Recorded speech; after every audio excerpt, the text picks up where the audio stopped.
Chers amis, chers compatriotes, personnel au pluriel de la santé, aides-soignants, techniciens, laborantins, infirmiers, médecins, dans vos différentes spécialités et dans vos grades respectifs. C'est un réel privilège de vous avoir cet après-midi. Vous avez choisi d'être là aujourd'hui à l'invitation de votre compatriote qui aimerait partager avec vous quelques idées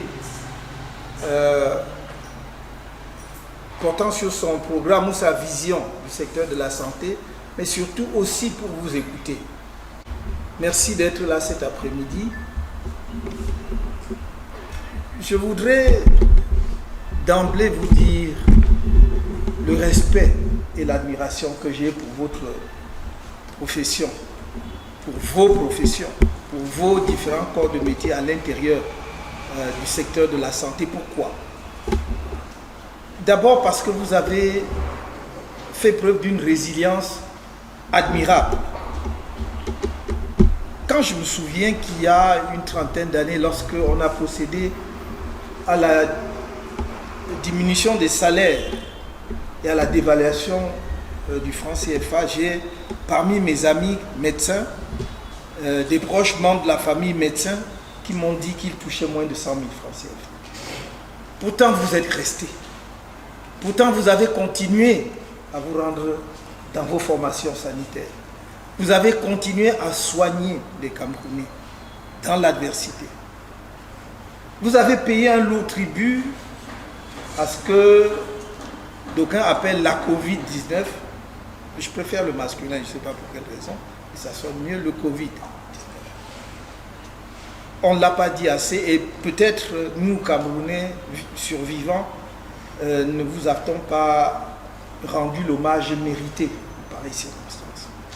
Pour toutes ces raisons-là, je voudrais vraiment vous féliciter, vous remercier parce que le personnel de santé, même au plus fort de la dégradation du système de santé, est resté le pilier central.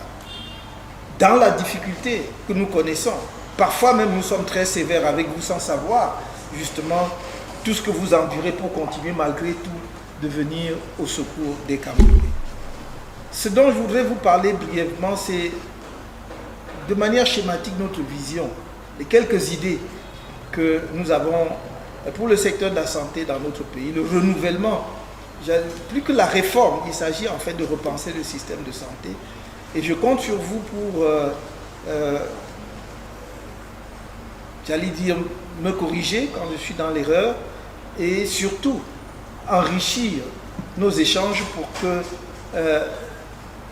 le programme final que nous allons rendre public le moment venu reflète le plus fidèlement possible la réalité du terrain que vous connaissez infiniment mieux que moi.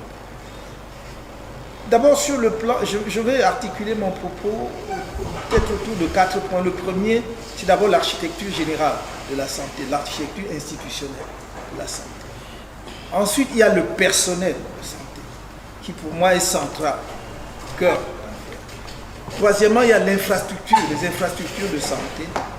Et quatrièmement, il y aura la gouvernance médicale, les politiques d'attraction et la gouvernance médicale. Sur le plan institutionnel, il me semble qu'il y a une nécessité de réajuster demain l'architecture institutionnelle de la santé pour une raison simple.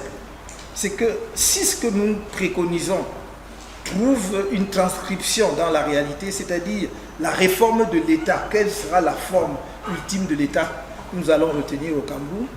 Si nous allons, par exemple, comme nous le défendons, au fédéralisme, la structure institutionnelle de la santé ne peut plus être la même. Le niveau central restera le même.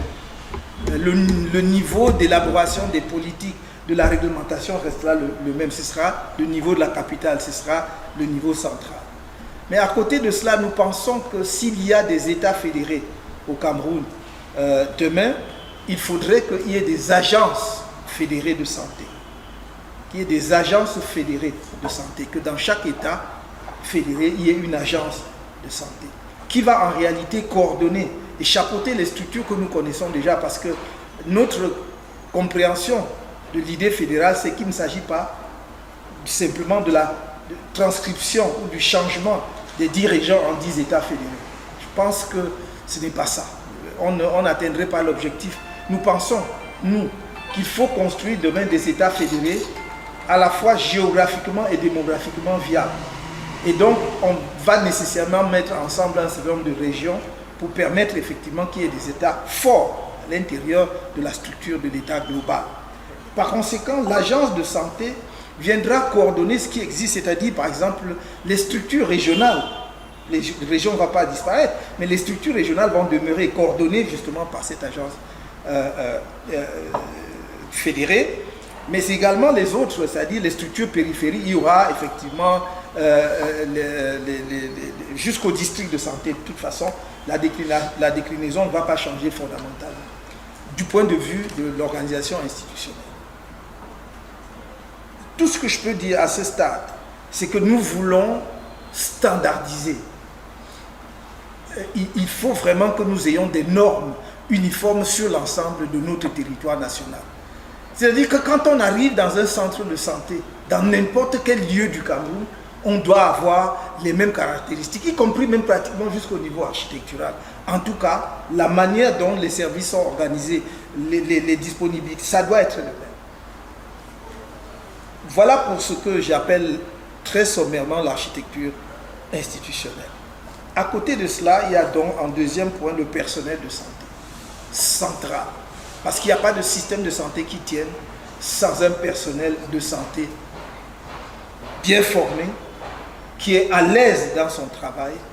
Vous aimez votre travail, mais il faut qu'on vous mette à l'aise dans votre travail. C'est deux choses différentes. Et notre idée, c'est qu'il faut que l'État reprenne la main complètement en ce qui concerne la formation du personnel de santé.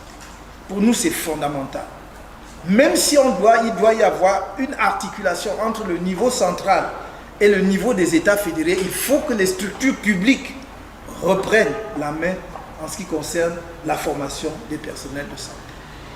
Je sais qu'à l'heure actuelle, il y a environ 2500 à 3000 infirmiers qui sont formés au Cameroun par an, 650 médecins, environ 300 pharmaciens. C'est bien, c'est beaucoup, mais ce n'est pas suffisant pour un pays de la taille du Cameroun, parce que nous en sommes encore à un médecin pour 10 000 habitants, 10 000 personnes par an. C'est beaucoup trop.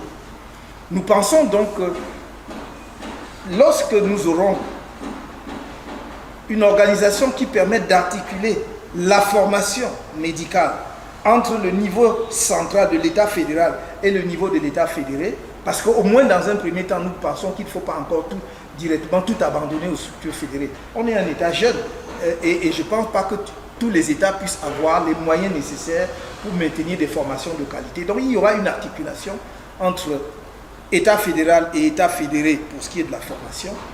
C'est fondamental.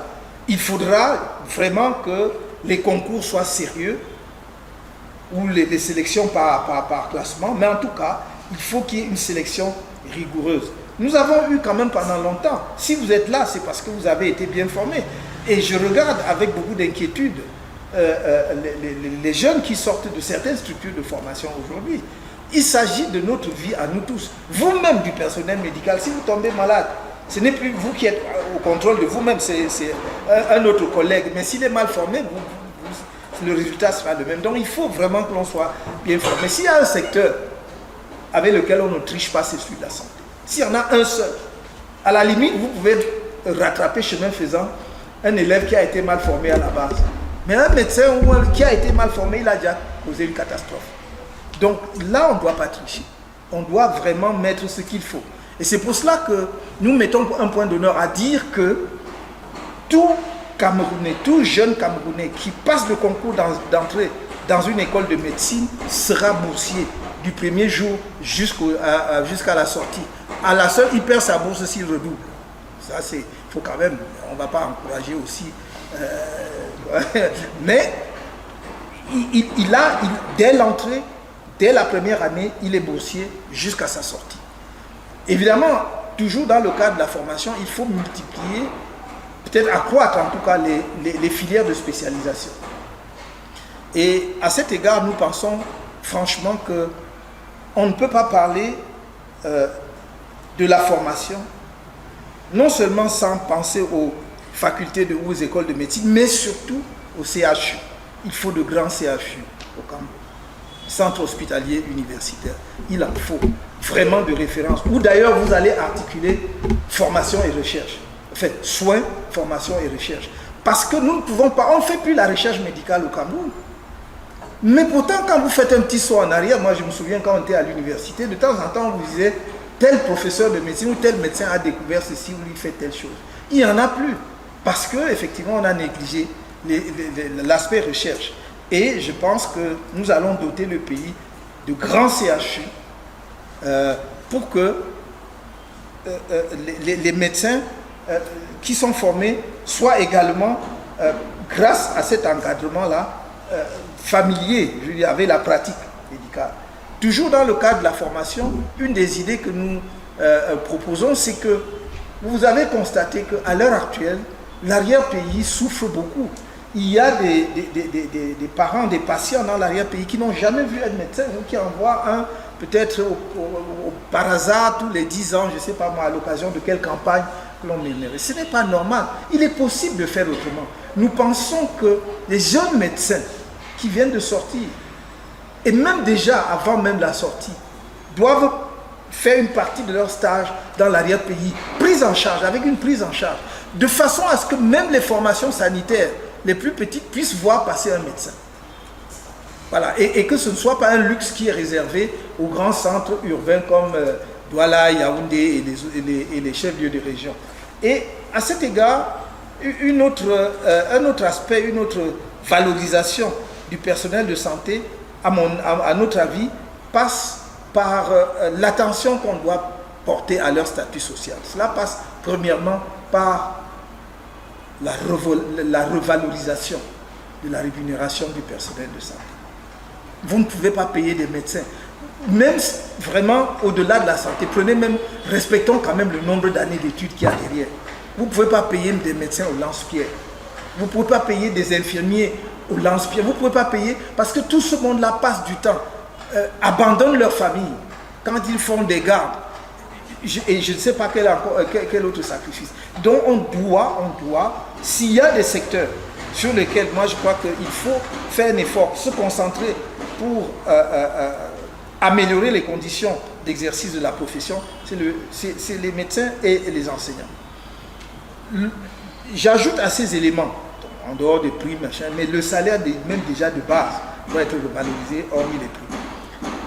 Je pensais aussi, mais ça je parle sous votre contrôle, qu'il serait de bonne politique de permettre à ceux d'entre vous qui ont acquis ou accumulé au fil des ans beaucoup d'expérience, professeurs de médecine ou spécialistes, même s'ils ne sont pas professeurs chevronnés et tout, de faire une chose qui se pratique ailleurs. Là, nous n'inventons pas le fil à couper le beurre.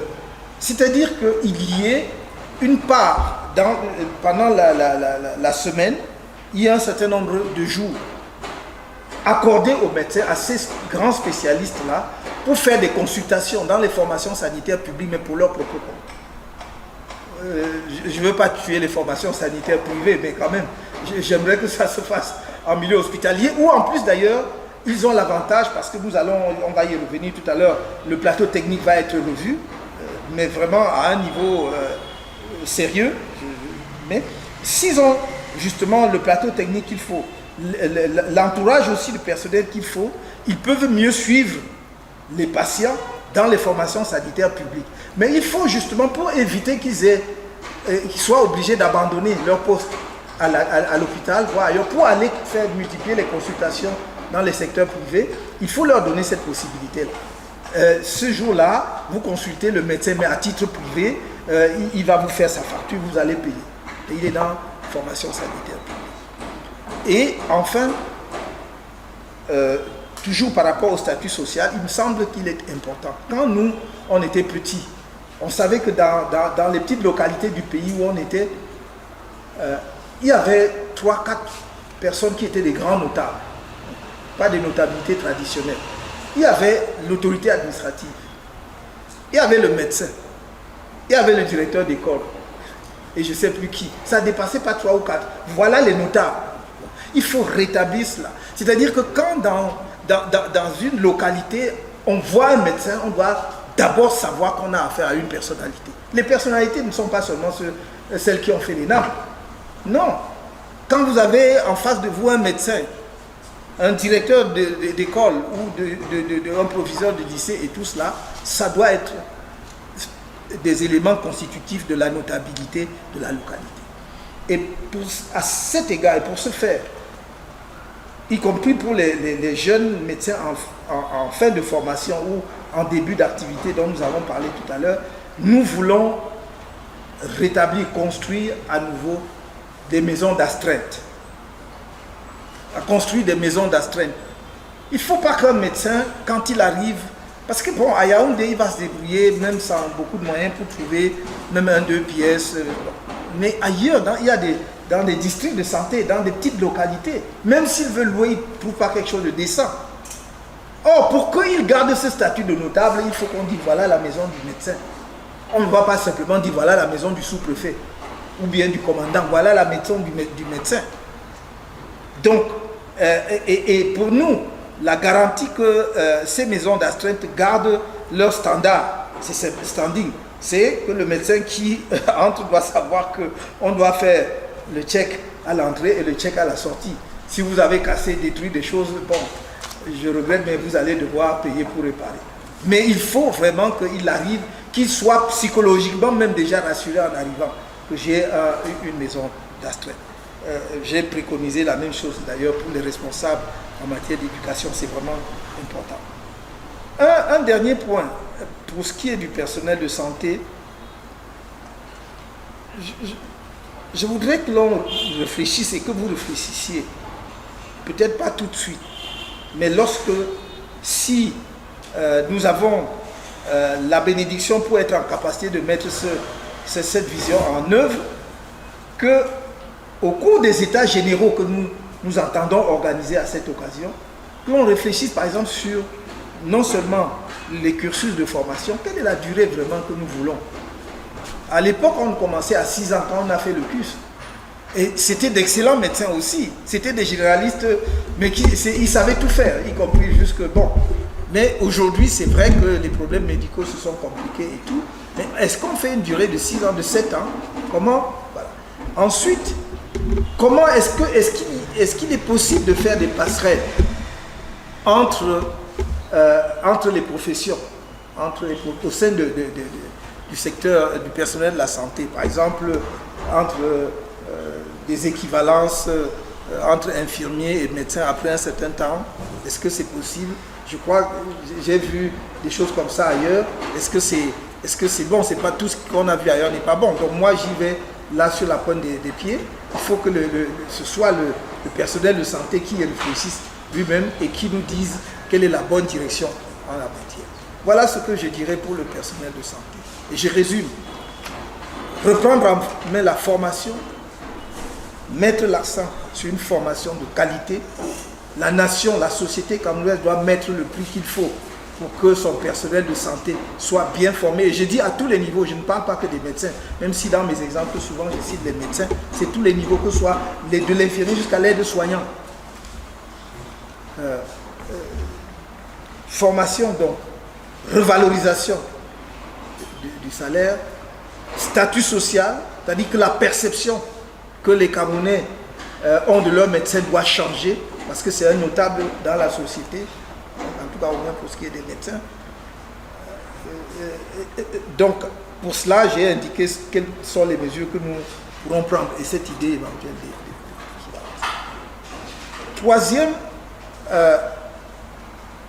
troisième grand point, c'est les infrastructures de santé.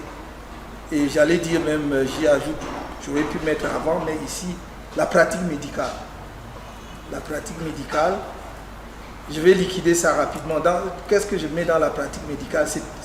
C'est ce que je vois et qui m'inquiète énormément depuis de nombreuses années. C'est qu'il y a une prolifération des pratiques d'exercice clandestine de la médecine. Par des gens qui ne sont même pas formés. Je vais vous raconter une anecdote. J'ai une de mes tantes qui est décédée il y a plus de 15 ans, alors qu'on avait envoyé de l'argent pour prendre en charge ses soins. Vraiment, les moyens conséquents. Et on m'appelle un soir, c'est la catastrophe, on y va, catastrophé, et on nous dit, je demande où est-elle, on l'a amenée chez quoi, son docteur, c'est comme ça qu'on dit. Ah bon, ok, son docteur, ça me rassure déjà, c'est la bien médecine. Allons chez son docteur, on voit son docteur. Elle habitait Essos, et on va, et je vois, on commence à prendre des chemins trop tortueux, bizarres. À un moment donné, on ne peut même plus passer, on s'arrête avec le véhicule, et on emprunte des chemins de traverse, et on va dans une dépendance obscure, derrière une maison. Je vous assure, il n'y avait pas de lumière. On n'y voyait pas. Et on entre, et je vois notre tante qui était... On a même de la peine à la distinguer sur le lit parce qu'il n'y avait pas de lumière et tout. Et alors, nous posons la question, où est donc son médecin? Parce que je voudrais savoir s'il y a des choses qui manquent, qu'est-ce qu'il faut faire et tout. Et on nous amène une personne, un individu qui a l'air de tout sauf d'un médecin. Et bon, on est prudent quand même, il ne faut pas offenser quelqu'un, peut-être qu'il est médecin. Donc on pose des questions, ses réponses ne sont pas convaincantes. Et après, je pose la question un peu de côté. Mais vous dites que ce monsieur-là est médecin. On dit que non, en réalité, parce qu'il y avait un diplôme accroché au mur et c'était un diplôme d'aide-soignant.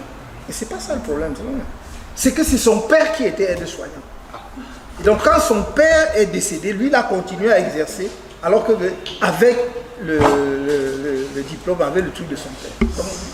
Donc c'est pour cela qu'il a posé à monsieur ma tante une solution glucosée, alors qu'elle était diabétique, carabinée. Donc elle est décédée peu de temps après. Donc c'est pour dire, c'est vraiment cette prolifération de ce qu'on appelle les gigs santé. Si nous ne nous y penchons pas sérieusement, on va faire tous les efforts qu'on veut, mais on ne va pas améliorer le niveau de prestation, enfin de santé des Camerounais. Parce que, je peux le dire, le gouvernement actuel n'a pas eu le courage de s'y attaquer. Non pas qu'il n'en soit pas conscient, mais il n'a pas eu le courage de s'y attaquer. Parce qu'on dit, ah ben oui, mais vraiment, les gens se débrouillent avec ça. Mais est-ce qu'on se débrouille avec la santé des gens? Si vous voulez vous débrouiller, allez faire une formation. Allez vous former et vous pratiquez. Mais on ne peut pas sous prétexte qu'il y a le chômage en disant, bon, c'est exactement comme la même chose qu'on voit avec nos trottoirs. On dit, il faut laisser les gens vendre n'importe où parce qu'ils se débrouillent. Mais non. Les trottoirs d'une ville ne sont pas faits pour la vente, encore moins la chaussée, mais c'est pour la circulation. Donc nous devons prendre le taureau par les cornes et apporter des solutions idoines. Si vous voulez exercer, et d'ailleurs à quel niveau, avec quelle qualification, avec quel degré de qualification peut-on autoriser des gigs santé? Aujourd'hui, c'est à tous les niveaux, et je vous dis, même sans qualification, les gens le font. Donc ça, c'est un vrai problème que je voulais évacuer. Maintenant, pour ce qui est des infrastructures, je crois que nous devons très rapidement relever le plateau technique des hôpitaux camerounais. Évidemment, il faut revoir les bâtiments, ceux qui sont complètement dépassés, défraîchis, ceux même qui tombent en ruine. Une autre anecdote, un jour, nous apprenons qu'il y a des amis qui ont fait un accident vers Ayos. Et quand vous allez vers Toast, voilà, c'est l'accident. Nous, on court. Moi, j'ai pris mon véhicule, j'y suis allé. Et on l'avait amené à l'hôpital d'Ayos. J'en parle avec beaucoup de peine parce que mes oncles qui viennent de décéder avaient été formés à Ayos. Ayos existe depuis la période coloniale. Et que si nous devions avoir une référence en termes d'infrastructure de santé, Ayos devait en être parce qu'en plus, c'était une structure pédagogique. J'y arrive. Vous arrivez, vous avez encore des bâtiments avec les briques de terre coloniale, c'est très bon. Si on entretenait, vous avez encore des toits en tuiles, mais les tuiles s'arrachent. Et donc, j'arrive et on me fait là aussi entrer.